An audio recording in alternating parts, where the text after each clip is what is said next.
saya Muhammad Adi Akroma di channel yang videonya sedikit viewernya.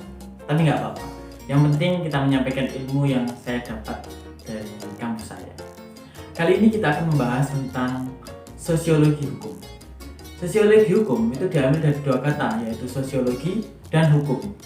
Sosiologi itu juga diambil dari dua kata, yaitu sosio dan logos. Sosio yang berarti masyarakat, logos yang berarti dengan ilmu. Masyarakat itu apa sih? Menurut dosen saya, masyarakat adalah dua orang atau lebih yang telah mendiami suatu tempat yang terikat dengan kepentingan tertentu. Jadi, bisa diambil kesimpulan bahwa sosiologi adalah ilmu-ilmu tentang bermasyarakat. Nah, setelah kita membahas tentang sosiologi, akankah lebih baiknya kita membahas tentang hukum? Nah, tadi kan kita sudah bilang dari awal bahwa kita akan mempelajari tentang sosiologi hukum. Nah, hukum sendiri itu apa sih?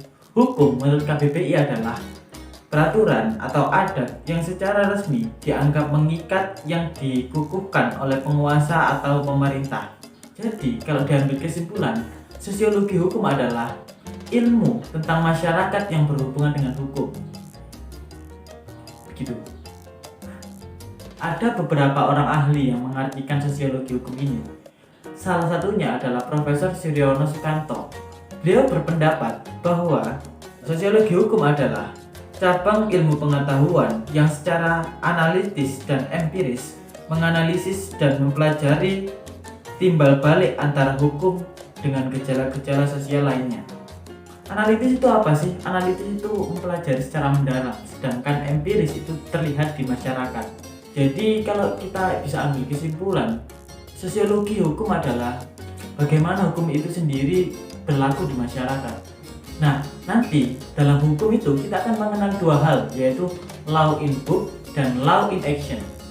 Law in book itu adalah aturan-aturan yang tertulis di dalam buku, sedangkan law in action adalah aturan atau hukum yang ada di masyarakat. Kadang apa yang tertulis dalam buku atau law in book itu tidak sesuai dengan law in action yang berlaku di masyarakat. Ada juga yang sesuai di buku dan juga sesuai di masyarakat. Nah, kali ini aku akan memberikan contoh beberapa pasal di KHI atau Kompilasi Hukum Islam yang mana di buku itu tidak sinkron di masyarakat.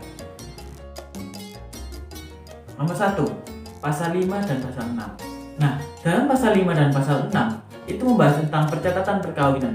Namun seringkali masyarakat kita melanggarnya atau melakukan pernikahan siri. Padahal jelas di situ tertulis bahwa agar terjamin ketertiban perkawinan bagi masyarakat Islam, setiap perkawinan harus dicatat. Ayat 2 tertulis, perkawinan yang dilakukan di luar pengawasan pegawai pencatat nikah tidak mempunyai kekuatan hukum. Nah, dalam pasal itu jelas tertulis bahwa perkawinan itu harus dicatatkan dan harus dalam pengawasan pegawai pencatatan nikah. Wah, ngeler. Namun seringkali masyarakat kita itu melakukan pernikahan siri dengan alasan entah itu terlilit ekonomi lah, nggak mau ribet lah, pengen poligami tapi nggak direstui lah, dan masih banyak lagi. Padahal efek dari nikah siri itu sendiri juga tidak baik. Salah satunya adalah anak yang dihasilkan dari nikah siri tersebut itu hanya mempunyai hubungan perdata dengan ibunya, tidak dengan bapaknya. Nikah siri adalah nikah secara diam-diam. Jadi nikah siri adalah pernikahan yang dilakukan secara tidak rame-rame lah, atau tidak diketahui banyak orang. Jadi seakan-akan berkata bahwa nikah siri itu hanya aku, kamu, dan beberapa orang yang tahu dan Allah yang tahu. Ya memang sih dalam hal nikah siri ini, dalam Islam ini masih ada yang memperdebatkan, seperti ada yang mendukung, ada yang tidak. Tapi ya alangkah lebih baiknya untuk menghindari hal yang tidak diinginkan atau mudarat dari melakukan nikah siri itu, alangkah lebih baiknya kita melakukan pencatatan. Yang kedua yaitu pasal 12 ayat 3. Nah, selain pasal 5 dan 6 tadi, ada juga pasal yang menurut saya tidak sinkron di masyarakat, yaitu adalah pasal 12 ayat 3. Di pasal itu berbunyi bahwa dilarang juga meminang seorang wanita yang sedang dipinang pria lain selama pinangan pria tersebut belum putus atau belum ada penolakan dari pihak wanita. Padahal jelas tertulis seperti itu, namun yang sering terjadi adalah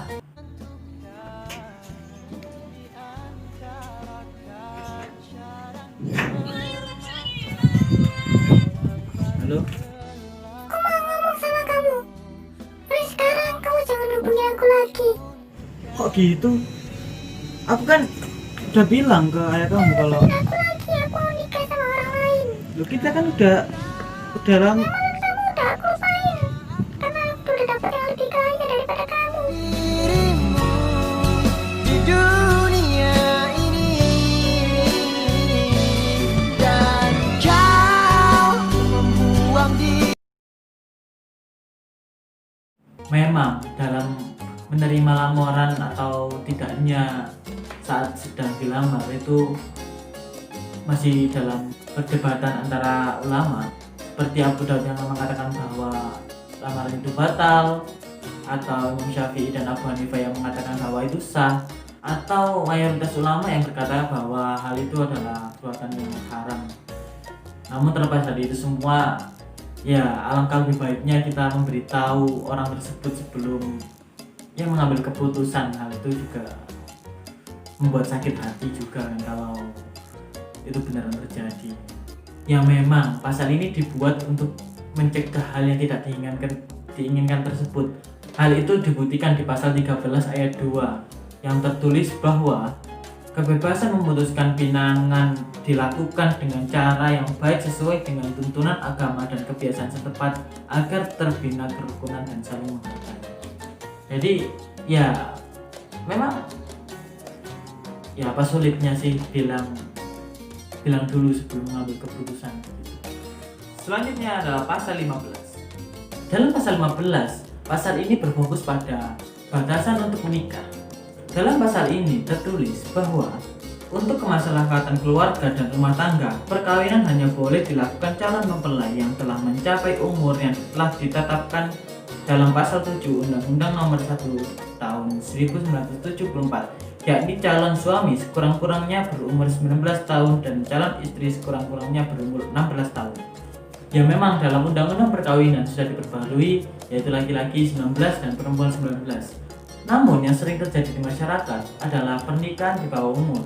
Seringkali kita melihat bahwa ada banyak sekali kasus pernikahan di bawah umur.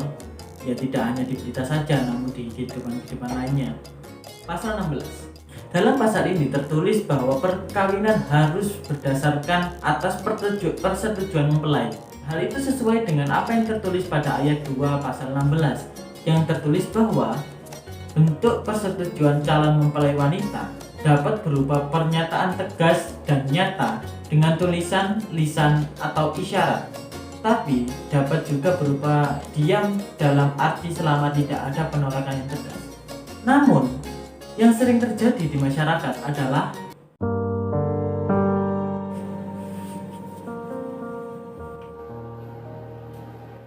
Dek, Bapak mau ngomong sama kamu. Iya, Pak. Besok kamu harus mau nikah ya sama si Adi itu. Gak mau, Pak. Aku mau fokus kuliah dulu. Aku juga gak suka sama dia. Dia tuh gak sesuai denganku lah. Dia juga gak bisa pakai tag, Pak. Lagian aku juga gak mau buru-buru. Aku juga gak bisa masak, kan? Pokoknya aku gak mau, tapi nanti Bapak ngapain? Bapak cuma mau jawab nama kamu. Kamu nggak mau kan? Ini ada kakak yang dengan saya itu.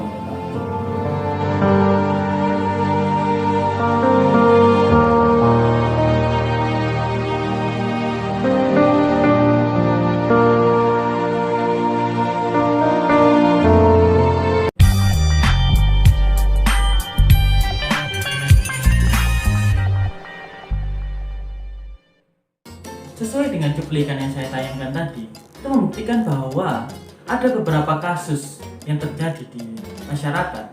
Wanita dipaksakan menikah padahal dia tidak mau. Padahal itu tentu sangat beresiko ke depannya. Salah satunya adalah terbentuknya keluarga yang tidak harmonis. Selanjutnya adalah pasal 30. Dalam pasal 30 ini membahas tentang mahar. Dalam pasal 30 tertulis bahwa calon mempelai pria wajib membayar mahar kepada calon mempelai wanita yang jumlah, bentuk, dan jenisnya disepakati oleh kedua belah pihak. Namun, yang seringkali terjadi di masyarakat adalah, mau apa kamu kemarin? Jadi gini Pak, saya mau ngelamar anak Bapak. Oh, mau ngelamar anak saya?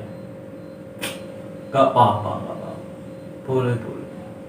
Tapi nanti maharnya 50 juta ya? Nggak bisa kurang Kapan? Gak bisa deh. Bapak ini besarkan anak saya ini mati-matian. Saya sekolahkan ke negeri sampai dia sekarang S1. Masa cuma maharnya cuma icik-icik. Dia juga pinter, itu juga karena saya memberikan pendidikan yang baik padanya. Saya ngasih dia makan-makan yang sehat. Dia juga cantik. Masa saya mau ngasih ke kamu dengan mahar yang dikit aja? Saya nggak mau. Dia juga pintar jadi kor. Masa ya murah maharnya? Kalau nggak mau ya silahkan keluar.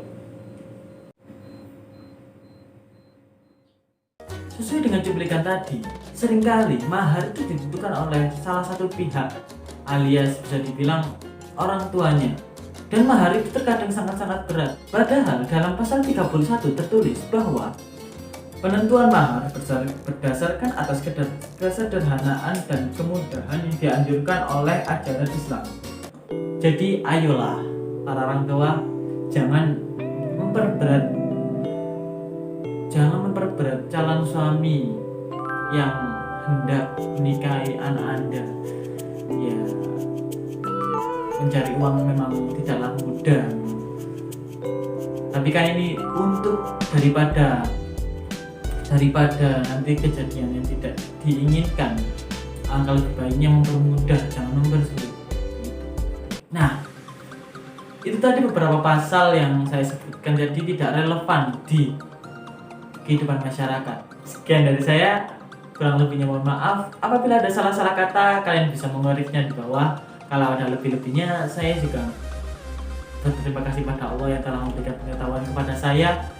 Sekian dari saya, wassalamualaikum warahmatullahi wabarakatuh.